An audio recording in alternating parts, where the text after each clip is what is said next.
नमस्कार साथियों, आज हम प्रेमचंद युगीन उपन्यासों को पढ़ेंगे और कोशिश करेंगे कि इसी वीडियो में आपको रचनाएं अच्छे से याद हो जाएं और आप 2-4 बार रिवाइज अपने से कर लें तो वो आपको कंठस्थ हो जाए।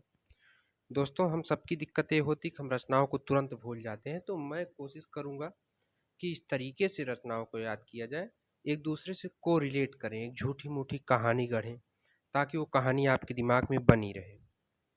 एक झूठी सी कोई भी कहानी गढ़ लीजिए किसी भी तरीके से ताकि आपके दिमाग में बनी रहे और लेखक का नाम भी बीच बीच में बोलते रहिए ताकि वो रचनाएं याद रहें कि इसी लेखक की हैं, नहीं तो कंफ्यूजन होता है कि किसकी रचनाएं हैं। तो चलिए याद करने की कोशिश करते हैं।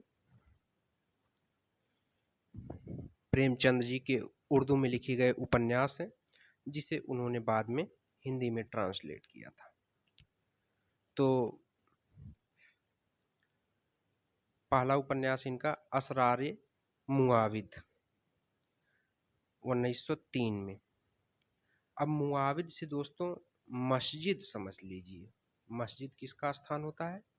भगवान का स्थान होता है, देवता का स्थान होता है। तो असरारे मुआविद से मस्जिद याद कर लीजिए और इसका हिंदी में इन्होंने मस्जिद में कौन रहता है? देवता रहते हैं, भगवान रहते हैं, तो क्या याद कर लेंगे? देवस्थान रहस्य। दूसरा उपन्यास है हम खुरवा व हम सवाब। तो इसमें हम खुरवा, हम खुरमा व हम सबाब। अब इसमें क्या लग रहा है आपको? हम सबाब, प्रेम रोम की बात हो रही है, प्रेम की बात हो रही है, तो अब इससे आप याद कर लीजिए कि प्रेमा अर्थात दो सखियों का विवाह, हम खुरवा हम सवाब मतलब प्रेम की बात हो रही है। अब याद कर लीजिए तीसरा है किसना। इसको इस तरीके से याद कर लीजिए, किसना ने गबन कर लिया। चौथा है इनका जलवाए ईसार। अब जलवाए ईसार को कैसे याद करेंगे? ईसार मेरा आ रहा है, ऐसे ही वरदान मेरा आ रहा है, इस तरीके से याद कर लीजिए। इसके बाद पांचवा है बाजार ए हुस्न। बाजार ए हुस्न, बाजार किसके लिए होती है? सेवा करने के लिए, लोगों की सेवा होती है बाजार में, सब चीज़ें मिल जाती हैं। बाजार ए हुस्न को सेवा सदन याद कर लीजिए। अब ऐसे ही छठा है गोशाएं आफियत। तो इसको आफत समझ लीजिए, तो आफत किस पे आ गई? प्रेमाश्रम पे आ गई। अब चौगाने हस्ती, हस्ती वस्ती कहाँ मिलती हैं? रंगभूमि में मिलती हैं, इस तरीके से याद कर लीजिए। अब इनके प्रमुख स्थानों का क्रम एक बार याद कर लीजिए। तो दोस्तों इसको हम कहानी के थ्रू याद करेंगे। एक कहानी बना लीजिए, मैंने कहा ना एक कहानी बनाइए। तो इसको देखिए, इस तरीके से याद करिए कि प्रेमचंद जी बताते हैं देवस्थान था एक, तो इसको पूरा आप लोग बोलिएगा देवस्थान रहस्य था। प्रेमचंद बताते हैं कि एक देवस्थान रहस्य था, वहाँ प्रेमा नाम की एक रूठी रानी सेवा सदन करती थी। वहाँ प्रेमा नाम की एक रूठी रानी जो है वो सेवा सदन करती थी। उनकी सेवा से प्रसन्न हो गए भगवान। अब सेवा कर रही भगवान प्रसन्न हो गए। अब प्रसन्न होकर उनको वरदान दिए। वरदान में उनको क्या मिला? प्रेमाश्रम। अब प्रेमाश्रम उनको मिला तो प्रेमाश्रम की रंगभूमि थी जिसका वरदान की वजह से क्या हो गया? कायाकल्प हो गया। अब इसको देखकर निर्मला ने प्रतिज्ञा की गबन करने का। निर्मला क्या की?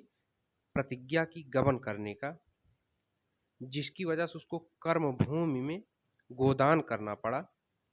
प्रेमचंद जी बताते हैं कि निर्मला प्रतिज्ञा की गबन करने का, जिसकी वजह से उसे कर्म भूमि में गोदान करना पड़ा अपना मंगल सूत्र बेच करके। तो इस तरीके से आप 2-3 बार दोहराएंगे तो याद हो जाएगा। अब इसी ट्रिक को आप 2-3 बार दोहराएं, एक दूसरे से को रिलेट करें, याद हो जाएगा। अब आगे देखिए, इन उपन्यासों के बारे में कुछ जान लेते हैं। अब सेवा सदन है। सेवा सदन, इसमें प्रेमचंद जी ने वेश्याओं के सुधार की समस्या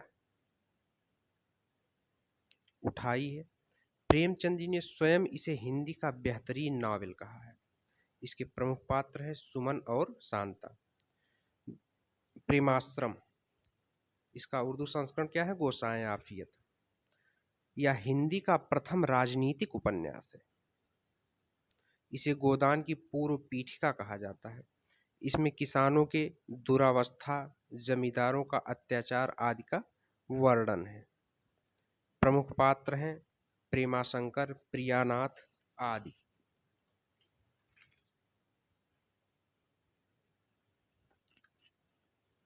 अब रंगभूमि देखिए, रंगभूमि में क्या है, गोदान लिखने से पूर्व प्रेमचंद्र जी ने इसे अपना सर्वश्रेष्ठ उपन्यास माना है। इसमें पूंजीवादियों की शोषण नीति, औद्योगिकरण के दोष और अंग्रेजों के अत्याचार का वर्णन है। इसके प्रमुख पात्र हैं सूरदास, जिसे गांधी जी का दूसरा रूप माना जाता है। कायाकल्प, यह मूल रूप से लिखा गया प्रेमचंद्र जी का प्रथम उपन्यास है। इसमें राजा के अत्याचार और विलास तथा पुनर्जन्म से संबंधित एवं सच्चे प्रेम का वर्णन है। प्रमुख पात्र देवप्रिया, चक्रधर और मनोरमा है। अगला उपन्यास इनका निर्मला, इसमें दहेज प्रथा और अनमेल विवाह की समस्या का वर्णन है। इसके प्रमुख पात्र हैं निर्मला, तोताराम, जियाराम, सियाराम आदि। गबन, इसमें नारी की आभूषण प्रियता का वर्णन है। प्रमुख पात्र हैं जालपा और रमानाथ। अगला इनका कर्मभूमि, इसमें समाज के हरिजनों की स्थिति और उनकी समस्याओं का वर्णन है। इसके प्रमुख पात्र हैं अमरकांत और सकीना। अब अगला इनका मोस्ट इम्पॉर्टेंट उपन्यास है गोदान।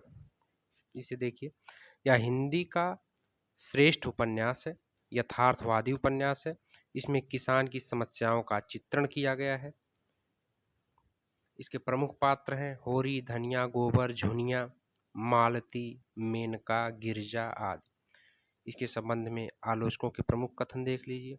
गोदान की मूल समस्या ऋण की समस्या है। किसने कहा है? रामविलास शर्मा ने कहा है। गोदान कृषि संस्कृति का सूत्र न होकर करुणा का महाकाव्य है। किसने कहा है? नलिन विलोचन शर्मा ने कहा है। अगला देखिए, गोदान उपन्यास के नागरिक और ग्रामीण पात्र एक बड़े मकान के दो खंडों में रहने वाले दो परिवारों के समान है। किसने कहा है? नंद दुलारे वाजपेयी ने कहा है। अब आगे देखिए दोस्तों, मंगलसूत्र इनका अपूर्ण उपन्यास है और अंतिम उपन्यास है। इसके नायक देव कुमार है। अब जयशंकर प्रसाद को देखिए, इनके 3 उपन्यास हैं, कंकाल, तितली और इरावती। कंकाल यथार्थवादी है, तितली आदर्शवादी है और इरावती जो है अपूर्ण है। अब आगे देखिए, विश्वंभर नाथ शर्मा कौशिक। अब इसे कैसे याद करें? विश्वंभर नाथ शर्मा कौशिक को याद करने का ट्रिक देखिए कि विश्वंभर नाथ शर्मा कौशिक की माँ भिखारड़ी हो गई संघर्ष करते करते। तो हमने क्या याद किया दोस्तों कि विश्वंभर नाथ की माँ भिखारड़ी हो गई संघर्ष करते करते। तो माँ 1929 में, भिखारड़ी 1929 में, संघर्ष 1945 में। अब इनके माँ उपन्यास में क्या है? इसमें माता की महिमा और आदर्श का वर्णन है। भिखारड़ी उपन्यास में इसमें अंतरजातीय विवाह की समस्या और प्रेम की त्रासदी का चित्रण किया गया है। अगले उपन्यासकार को हम देखेंगे चंडी प्रसाद हृदयेश। अब इसको याद करेंगे, कैसे याद करेंगे? याद करेंगे कि चंडी का प्रसाद लेने के लिए मनोरमा जो है मंगलवार को प्रभात में जाती है। क्या याद हुआ? चंडी का प्रसाद लेने के लिए मनोरमा मंगल प्रभात में जाती है। अब आगे सियाराम शरण गुप्त, इनका क्या है?